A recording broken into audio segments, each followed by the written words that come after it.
ليس كل الأمراء موعودون أن يصبحوا ملوك، وليس كل ملك كان في ماضيه أميرا. فالصعود على العرش يحتاج إلى العبقرية، إلا أنها لا تكفي ما لم تمتلك الجرأة والعقل السليم. أسوار القلعة وحدها لا تؤتمن على المملكة ما لم يكن في الداخل ملك حكيم.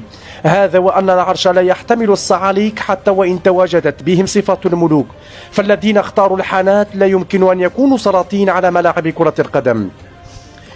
إيدين هازارد ونيمار جونيور امتلكوا كل الإمكانيات ليصبحوا ملوكا على عرش كرة القدم، إلا أنهم رفضوا الصعود عليه. هذه الفئة من الأمراء لم يضعوا أعينهم على المنصب طمعا فيه أكثر من طمعهم في اللهو واتباع الهوى. المستوى الذي وصلوا إليه قد تجاوز حدود السحر. لاعبين من طراز فريد، ولا يختلف اثنان على المتعة التي يصنعها.